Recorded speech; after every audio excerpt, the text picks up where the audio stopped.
आज संसद भवन में एनडीए संसदीय दल की बैठक पीएम मोदी की अध्यक्षता में होगी हाई लेवल मीटिंग। कई अहम मुद्दों पर होगी चर्चा।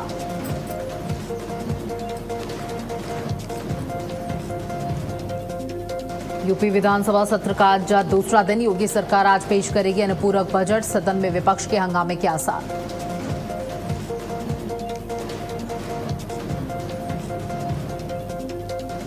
आज सीएम योगी करेंगे कैबिनेट मीटिंग। बैठक में कई मुद्दों पर होगी चर्चा। महत्वपूर्ण अध्यादेश को कैबिनेट से मिलेगी मंजूरी।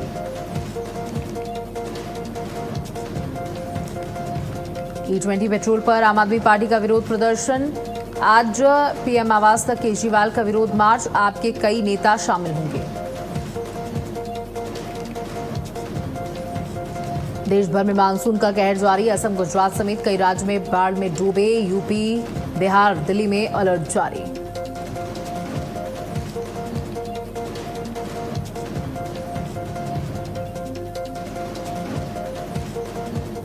नमस्कार, आप देख रहे हैं भारत अपडेट और मैं हूं आपके साथ सौम्य अवस्थी। बुलेटिन की शुरुआत करेंगे जहां उत्तर प्रदेश विधानसभा सत्र का आज दूसरा दिन।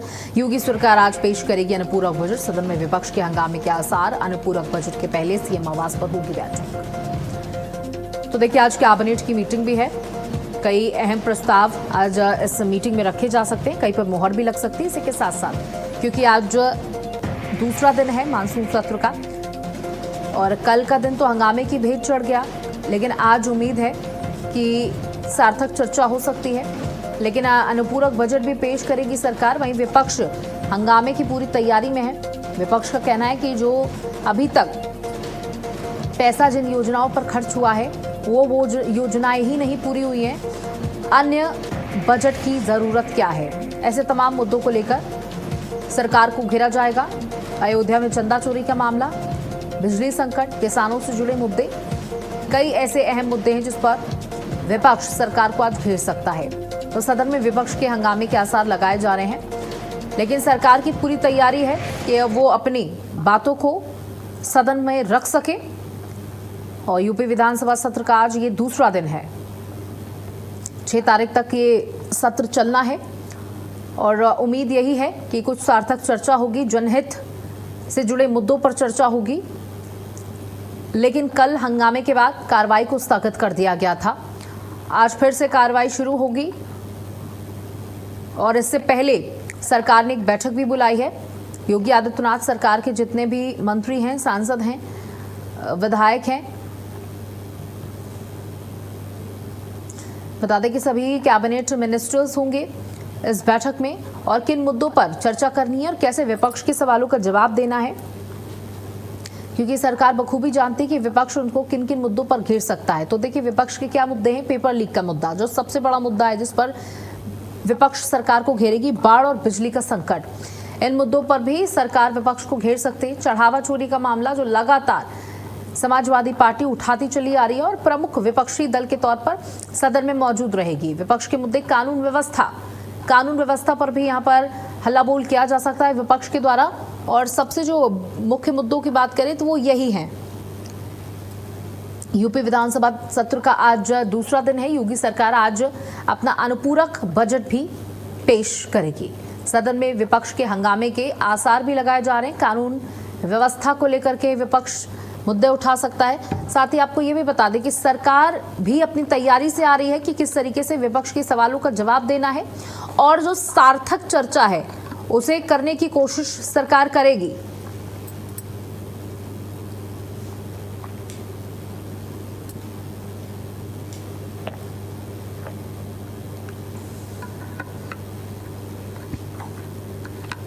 तो यूपी विधानसभा सत्र का आज दूसरा दिन है। योगी सरकार आज पेश करेगी अनुपूरक बजट और अब विपक्ष के क्या मुद्दे हैं वो भी हम आपको लगातार बता रहे हैं। बाढ़ और बिजली का संकट जिस पर आज सरकार को घेरा जा सकता है। इसी के साथ साथ चढ़ावा चोरी का मामला, कानून व्यवस्था, ये ऐसे कुछ प्रमुख मुद्दे हैं जिन पर सरकार को घेरा जा सकता है।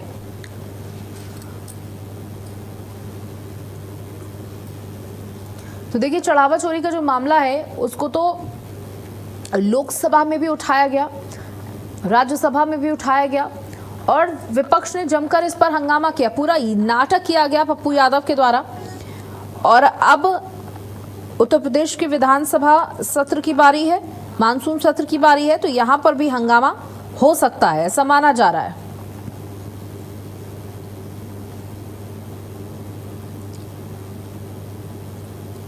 तो ये बड़ी जानकारी आपको दे रहे हैं, जहां पर योगी सरकार आज पेश करेगी अपना अनुपूरक बजट और माना जा रहा है कि इस अनुपूरक बजट में जनता के लिए बहुत कुछ होगा।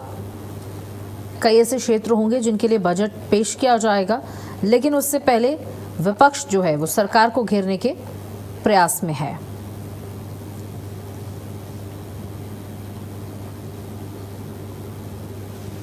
तो अनुपूरक बजट के पहले सीएम आवास पर योगी की बैठक।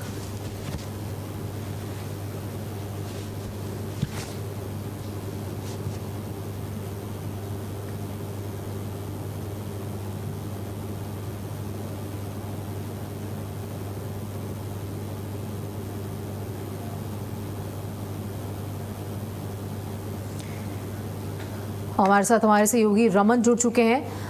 रमन, देखिए, एक तरफ मानसून सत्र चल रहा है जिसका आज दूसरा दिन है, उससे पहले कैबिनेट की मीटिंग भी है। योगी आदित्यनाथ मीटिंग लेंगे, उसकी अध्यक्षता करेंगे और आज अनुपूरक बजट भी पेश किया जाएगा और हंगामे के आसार तो हैं ही। बिल्कुल, तो मैं आपको बता दूं कि आज मानसून सत्र का दूसरा दिन है पढ़ाई के लिए, क्योंकि आज अनुपूरक बजट पेश किया जाएगा और अनुपूरक बजट से पहले योगी सरकार की कैबिनेट बैठक होगी उनकी आवाज से, और कई जो अहम प्रस्ताव हैं, जो कई एक्सप्रेस वे और कई इमारतों को लेकर अहम जो प्रस्ताव है उसकी मंजूरी मिलेगी और उसके बाद में विधानसभा मुख्यमंत्री योगी आदित्यनाथ पहुंचेंगे और वहां पे अनुपूरक बजट पेश करेंगे। आपको बता, हालांकि इस बीच में विपक्ष भी तैयार किए बैठा हुआ है सरकार को घेरने के लिए। राम मंदिर चंदा चोरी मामले से लेकर पेपर लीक, बाढ़, बिजली संकट, तमाम ऐसे मुद्दे हैं जिस पर विपक्ष सरकार को घेरने का प्रयास करेगा। हालांकि कल मुख्यमंत्री योगी आदित्यनाथ ने खुद कहा था कि विपक्ष अनायास के मुद्दे न उठाए, वो जनहित के मुद्दे की बात करें ताकि जनता का भला हो, प्रदेश के विकास को रफ्तार मिले और जो हाउस चल रहा है वो अच्छी तरीके से चले, सबकी बात सुनी जाएगी।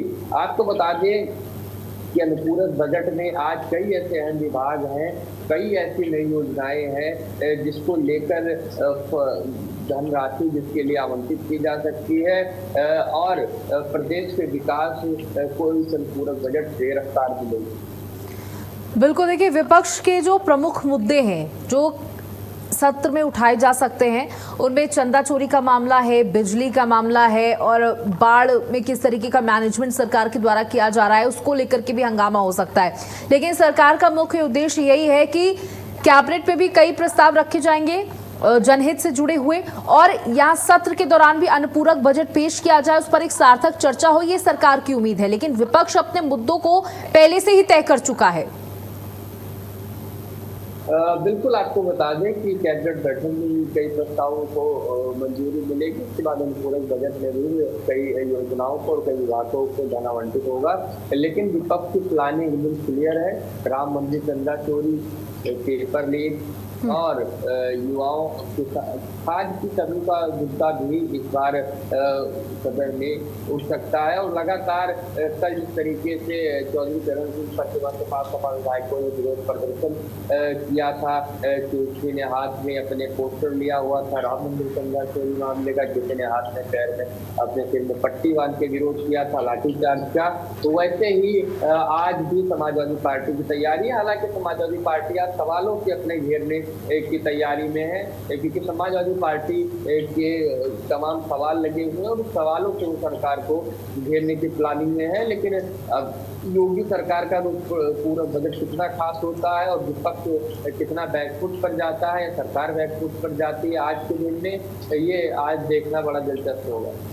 बिल्कुल, देखिए, अनुपूरक बजट को लेकर हम यहाँ पर चर्चा कर रहे हैं, क्या कुछ खास हो सकता है? किस क्षेत्र को सबसे ज्यादा यहाँ पर ध्यान में रखा जा सकता है? कुछ जानकारी? बिल्कुल, मैं आपको बता दूं कि बिजली विभाग के तमाम ऐसे पावर हाउस बनाने के लिए भी बजट में दिया जा सकता है, क्योंकि पिछली बार अभी हाल ही में जिस तरीके से बिजली संकट आया, साथ ही आपको स्वास्थ्य विभाग में कई ऐसी इमारतें हैं और कई ऐसे इक्विपमेंट स्पेशल योजनाओं के तहत पैसा देने की संभावना है। साथ में नगर विकास और शिक्षा विभाग में भी नई योजनाएं लाने की तैयारी है। बिल्कुल, देखिए तो आज अनुपूरक बजट पर चर्चा हो सकती है। अगर बात करें कल की, तो कल तो जैसे ही शुरुआत हुई उसके बाद जबरदस्त हंगामा देखा गया और कार्रवाई को स्थगित कर दिया गया, लेकिन आज एक सार्थक चर्चा की उम्मीद है। क्योंकि देखिए अभी कुछ ही दिन पहले रमन, जब सत्र की शुरुआत होनी थी उसके एक दिन पहले सभी विधायकों को समाजवादी पार्टी ने बुलाया था कार्यालय में, और वहां पर एक चर्चा हुई थी कि किस तरीके से अपने मुद्दों को रखना है सदन के अंदर। और उसके बाद जो 2 कलाकार बुलाए गए थे, जिसमें एक हनुमान के वेश में था और एक राम के वेश में था, उनको 51 हजार रुपए भी भेंट की गई। तो एक बड़ा संदेश और स्पष्ट करने की कोशिश यहां समाजवादी पार्टी ने की थी कि हम चंदा चोरी के मामले को ऐसे नहीं छोड़ेंगे। बिल्कुल, आपको बता दें कि बैठक बुलाई थी अखिलेश यादव ने सत्र से पहले सभी विधायकों को, और उसमें योजना बनाई थी किस तरीके से मुद्दे उठाने हैं जिससे जनता में ये मैसेज जाए कि विपक्ष उनके लिए सदन में भी लड़ रहा है, सड़क पर भी लड़ रहा है। और इस दौरान उन्होंने एक 2 कलाकारों को बुलाया था जिन्होंने राम का परिधान पहना था, हनुमान का परिधान पहना था वेश बनाकर, और उनको 51 हजार रुपए का पुरस्कार भी दिया था। हालांकि उसको लेकर भी भारतीय जनता पार्टी ने सवाल खड़े किए थे और कहा था कि 51 हजार रुपए देकर धर्म अब धार्मिक बन रहे हैं, जबकि जब नारा वहां उनके मंच पे जय श्री राम लगने लगा तो उन्होंने दोनों कलाकारों को नीचे कर दिया और कहा जाओ जाओ जाओ, तुम्हारा रुपया यहाँ चोरी नहीं होगा। वैसे ही जिस तरीके से संसद में पप्पू यादव ने परिसर में जिस तरीके से वेश बनाकर नाटक किया था, वो बड़ा मुद्दा बना। उसके बाद में पप्पू यादव भी बैकफुट पर आए, उसी तरीके से कुछ हुआ था। और वैसा ही विरोध जो है वो समाजवादी पार्टी करती विधानसभा में दिख रही है। बहुत बहुत शुक्रिया हमारे साथ जुड़ने के लिए, जानकारी साझा करने के लिए रमन। वहीं E20 पेट्रोल पर आम आदमी पार्टी का विरोध प्रदर्शन आज, पीएम आवास तक मार्च निकालेंगे केजरीवाल। विरोध प्रदर्शन में आम आदमी पार्टी के कई नेता शामिल होंगे। E20 ईंधन नीति को लेकर केंद्र पर आम आदमी पार्टी का हमला। पीएम आवास तक मार्च निकालेंगे अरविंद केजरीवाल। E20 पेट्रोल पर आम आदमी पार्टी का विरोध मार्च आज। एथेनॉल मिक्स पेट्रोल पर लगातार विपक्ष सरकार को घेर रहा है और आम आदमी पार्टी इस मुद्दे को पूरी तरीके से भुनाने के प्रयास में। E20 ईंधन नीति को लेकर केंद्र पर आम आदमी पार्टी का हमला, और आज अरविंद केजरीवाल और आम आदमी पार्टी के तमाम नेता प्रधानमंत्री आवास तक मार्च करेंगे और अपना विरोध दर्ज कराएंगे। अब देखना होगा कि जब प्रधानमंत्री आवास तक मार्च किया जाएगा तो किस तरीके का हंगामा होता है, क्योंकि पुलिस जरूर रोकने का प्रयास करेगी। हालांकि आपको बता दें कि इस विरोध प्रदर्शन में आम आदमी पार्टी के कई नेता शामिल होंगे। E20 ईंधन नीति को लेकर के केंद्र सरकार पर आम आदमी पार्टी का यह हमला। तो देखिए इस समय चौतरफा वार विपक्ष सरकार पर कर रहा है, चाहे वो चंदा चोरी का मामला हो, चाहे वो E20 पेट्रोल का मामला हो, चाहे वो नीट पेपर लीक का मामला हो। ये 3 से 4 ऐसे प्रमुख मुद्दे हैं जो लगातार इस समय विपक्ष जिनको लेकर के सरकार को घेरने का काम कर रहा है। तो E20 पेट्रोल पर आम आदमी पार्टी का विरोध मार्च, पीएम आवास तक मार्च निकालेंगे अरविंद केजरीवाल। ये बड़ी जानकारी आपको दे रहे हैं। विरोध प्रदर्शन में आम आदमी पार्टी के कई नेता शामिल होंगे। E20 ईंधन नीति को लेकर केंद्र पर आम आदमी पार्टी का प्रदर्शन, E20 पेट्रोल पर आम आदमी पार्टी का विरोध मार्च।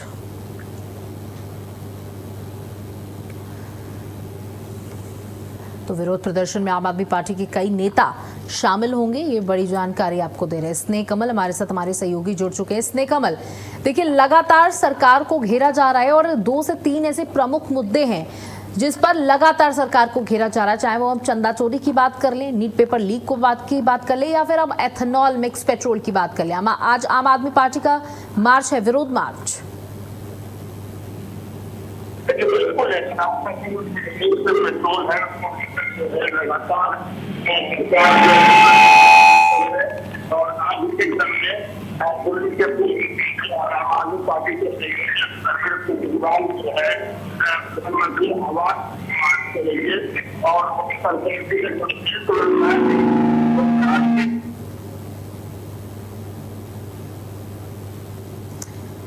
चलिए, पीएम आवास तक मार्च निकालेंगे अरविंद केजरीवाल। विरोध प्रदर्शन में आम आदमी पार्टी के कई नेता शामिल होंगे। वहीं ग्रेटर नोएडा में इकोटेक 3 की निजी कंपनी में भीषण आग लग गई। आग बुझाने के दौरान बड़ा हादसा हो गया। दीवार गिरने से 2 फायर कर्मियों की मौत हो गई। रात 3 बजे ILGIM कंपनी में लगी आग। हादसे में 5 फायर कर्मी गंभीर घायल बताए जा रहे हैं। मौके पर SDRF की टीम बचाव कार्य में जुटी हुई है। सभी को तत्काल अस्पताल पहुंचाया गया है। पुलिस और SDRF की टीम राहत एवं जांच अभियान में जुटी हुई है। तो E20 पेट्रोल पर आम आदमी पार्टी का विरोध मार्च। इकोटेक 3 की निजी कंपनी में आग की घटना हुई है। बता दें कि कई कर्मी भी घायल हुए हैं। 4 से 5 फायर कर्मी जो बताए जा रहे हैं वो घायल बताए जा रहे हैं इस पूरे मामले में। ये बड़ी खबर आपको दे दें। आप देख सकते हैं कि कितनी बुरी तरीके से यहाँ पर आग लगी थी। पुलिस और SDRF की टीम राहत एवं बचाव कार्य में जुटी रही। मौके पर SDRF की टीम बचाव कार्य में जुटी दिखाई दी और सभी घायलों को अस्पताल में भर्ती कराया गया है। बता दें कि ये बड़ा हादसा, आग बुझाने के दौरान बड़ा हादसा हुआ। इकोटेक ग्रेटर नोएडा की इकोटेक 3 की निजी कंपनी में भीषण आग लगी। आग बुझाने के दौरान बड़ा हादसा हुआ। दीवार गिरने से 2 फायर कर्मियों की मौत हो गई। रात 3 बजे ILGIM कंपनी में आग लगी थी। हादसे में 5 फायर कर्मी गंभीर रूप से घायल बताए जा रहे हैं। मौके पर SDRF की टीम बचाव कार्य में जुटी। सभी को तत्काल अस्पताल पहुंचाया गया। पुलिस और SDRF की टीम राहत एवं जांच अभियान में जुटी हुई है। तो देखिए, बेहद दुखद दर्दनाक हादसा सामने आया, जहाँ एक बिल्डिंग में आग लगी थी और बिल्डिंग में जब आग लगी इसकी सूचना फायर स्टेशन को दी गई। वहाँ फायर ब्रिगेड के कई कर्मचारी पहुंचे और आग बुझाने के दौरान अचानक से बिल्डिंग की दीवार भरभरा कर गिर पड़ी और इसकी वजह से आग बुझाने गए जो फायर कर्मचारी थे उनमें 2 लोगों की मौत हो गई। 4 इसकी चपेट में आ गए, गंभीर रूप से घायल बताए जा रहे हैं, जिनका अस्पताल इलाज में जारी है।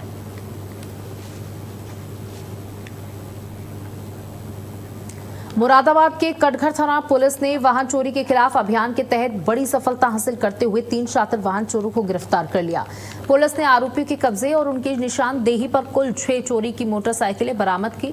गिरफ्तार आरोपियों की पहचान अमित उर्फ मोनू यादव, विक्रांत उर्फ अवनीश और यामीन उर्फ छोटे के रूप में हुई है। पूछताछ में आरोपियों ने खुलासा किया कि वो मुरादाबाद और आसपास के इलाकों से बाइक चोरी कर उनकी नंबर प्लेट और कई बार चेचिस नंबर तक मिटा देते हैं ताकि पहचान ना हो सके। इसके बाद चोरी की गाड़ियों को कम कीमत पर बेचकर रकम आपस में बांट लेते थे। बरामद मोटरसाइकिल कटघर, ठाकुर द्वारा, भोजपुर और मंझौला थाना क्षेत्रों से चोरी की गई थी। पुलिस ने आरोपियों के खिलाफ मुकदमा दर्ज कर आगे की कानूनी कार्रवाई शुरू कर दी है।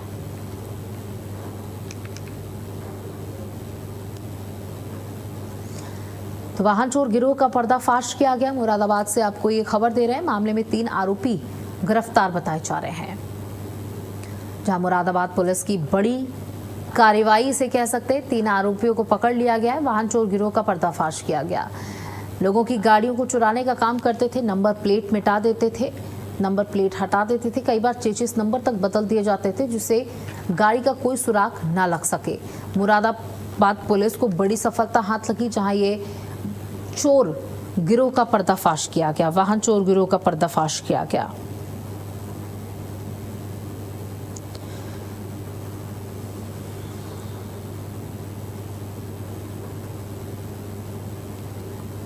तो ये बड़ी खबर, बड़ी जानकारी आपको दे रहे हैं।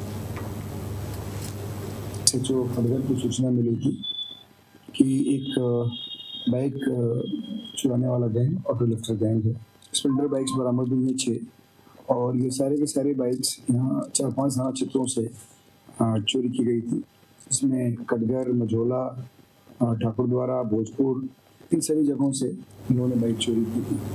अभी इनको अभी जेल भेजा जा रहा है। उसमें वाराणसी के चौबेपुर थाना क्षेत्र के रुस्तमपुर स्थित एक निजी मैटरनिटी अस्पताल में प्रसव के बाद 22 वर्षीय कंचन कुमारी के इलाज के दौरान मौत हो गई।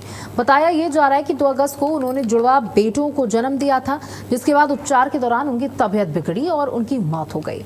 घटना से नाराज परिजनों ने अस्पताल में तोड़फोड़ की और शव को NH-29 पर रखकर प्रदर्शन शुरू कर दिया, जिससे राष्ट्रीय राजमार्ग पर करीब 2 घंटे से लंबा जाम लगा हुआ है। पति की तहरीर पर डॉक्टर महेंद्र यादव, एक कथित झोला छाप डॉक्टर और एक नर्सिंग स्टाफ के खिलाफ BNS की धारा 106(1) के तहत मुकदमा दर्ज किया गया।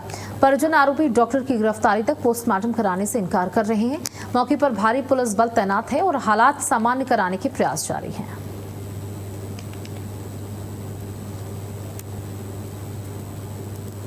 डॉक्टर समेत 3 पर मुकदमा दर्ज किया गया है। वाराणसी से आपको खबर देते जहां गिरफ्तारी की मांग पर परिजन अड़े नजर आए।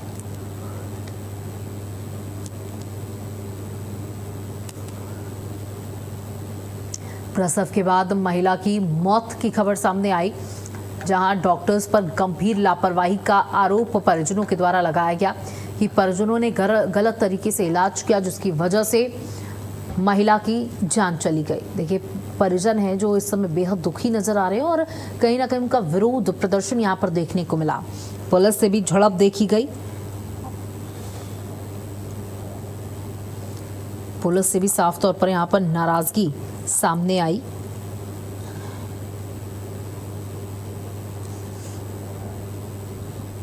तो ये बड़ी जानकारी आपको दे दे, जहां पर NH-29 पर परिजनों का प्रदर्शन देखने को मिला। डॉक्टर समेत 3 पर मुकदमा दर्ज किया गया है। प्रसव के बाद महिला की मौत का मामला सामने आया, जहां NH-29 पर परिजनों का प्रदर्शन देखने को मिला। डॉक्टर समेत 3 पर मुकदमा दर्ज किया गया। बांदा से बड़ी खबर सामने आ रही है, जहां पूर्व केंद्रीय मंत्री साध्वी निरंजन ज्योति के भतीजे गोविंद बीते 31 जुलाई की शाम से रहस्यमयी परिस्थितियों में लापता हैं। गोविंद रेलवे विभाग में सीनियर टेक्नीशियन के पद पर तैनात है। उनकी पत्नी ने शहर कोतवाली में गुमशुदगी की तहरीर दी, जिसके बाद पुलिस जांच में जुट गई। जांच के दौरान गोविंद की आखिरी लोकेशन बैंक ऑफ बड़ौदा के ATM के पास मिली। हाई प्रोफाइल मामला होने के चलते पुलिस हर पहलू से जांच कर रही है। गोविंद मूल रूप से हमीरपुर जिले के पत्योरा गांव के निवासी हैं। फिलहाल पुलिस उनकी तलाश में लगातार अभियान चला रही है। 31 जुलाई की शाम से लापता है गोविंद। बांदा से यह मामला बता दें, जहां युवक की तलाश में पुलिस जुटी हुई है। पूर्व केंद्रीय मंत्री साध्वी निरंजन ज्योति का भतीजा लापता बताया जा रहा है। मामला हाई प्रोफाइल होने के चलते पुलिस लगातार जांच में जुटी हुई है और युवक की तलाश में पुलिस जुटी हुई है। 31 जुलाई से लापता है साध्वी निरंजन ज्योति का भतीजा। पूर्व केंद्रीय मंत्री हैं साध्वी निरंजन ज्योति, जिनका भतीजा लापता बताया जा रहा है। 31 जुलाई की शाम से लापता है गोविंद। और इसी के साथ बुलेटिन में इतना ही। नमस्कार।